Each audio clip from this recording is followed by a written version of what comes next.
Hello hi friends, ಎಲ್ರಿಗೂ ವಿಡಿಯೋಗೆ ಸ್ವಾಗತ. ನೋಡಿ, ಇವತ್ತು ನಮ್ಮಲ್ಲಿ ಹಳ್ಳಿ ಸ್ಟೈಲ್ನಲ್ಲಿ ಪಲ್ಯನ ಮಾಡ್ತಿದ್ದೀವಿ. ಅದಕ್ಕೆ ಹಸಿಮೆಣಸಿನ್ಕಾಯಿ ಹಾಗೆ ಕೊತ್ತಂಬರಿ ಎಲ್ಲನೂ ಹಾಕಿ ಚೆನ್ನಾಗಿ ಬಾಡಿಸ್ತೀವಿ. ಕಡಲೆ ಬೀಜ ಕೂಡ ಹಾಕಿದ್ದೀವಿ.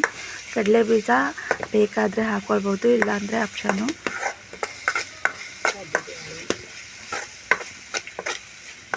ಎಲ್ಲ ಹಾಕಿ ಹಸಿ ವಾಸನೆ ಹೋಗೋವರೆಗೂ ಚೆನ್ನಾಗಿ ಹುರ್ಕೊಳ್ಬೇಕು. ನೋಡಿ, ಹೀಗೆ ಹುರ್ಕೊಳ್ತಿದ್ದಾರೆ. ಒಲೆ ಮೇಲೆ ಮಾಡ್ತಿದ್ರೆ ತುಂಬ ಟೇಸ್ಟಿಯಾಗಿ ಬರುತ್ತೆ.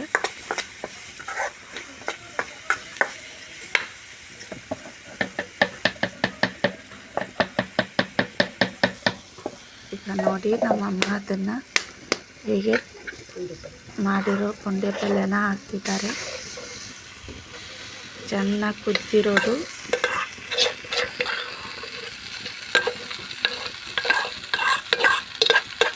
ಈಗ ಚೆನ್ನಾಗಿ ಮಿಕ್ಸ್ ಮಾಡ್ತಾರೆ. ನೋಡಿ, ತುಂಬ ಟೇಸ್ಟಿಯಾಗಿರುತ್ತೆ.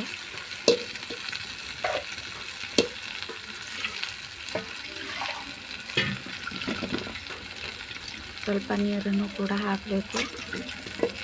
ನಾವು ಅನ್ನದ ಜೊತೆಗೆ, ಚಪಾತಿ ಜೊತೆಗೆ, ಹಾಗೆ ರೊಟ್ಟಿ, ನಾವು ಇವತ್ತು ರೊಟ್ಟಿ ಮಾಡ್ತಿದ್ದೀವಲ್ಲ, ಅದಕ್ಕೆ ಚೆನ್ನಾಗಿರುತ್ತೆ.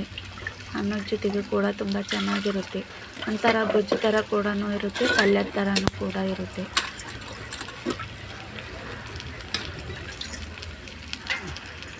ಸ್ವಲ್ಪ ನೀರನ್ನು ಕೂಡ ಹಾಕ್ತಿದ್ದಾರೆ.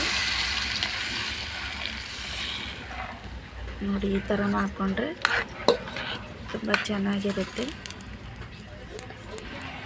ಪಲ್ಯದ ಜೊತೆನೂ ಅನ್ನದ ಜೊತೆನೂ ಕೂಡ ತುಂಬ ಚೆನ್ನಾಗಿರುತ್ತೆ. ಸ್ವಲ್ಪ ಚೆನ್ನಾಗಿ ಕುದಿಸ್ಬೇಕು ಇದನ್ನು. ಯಾವ ರೀತಿಯಾಗಿ ಕಾಣಿಸ್ತಿದೆ ಅಂತ ಕೂಡ ತೆಗೆದುಕೊಳ್ಳಿ.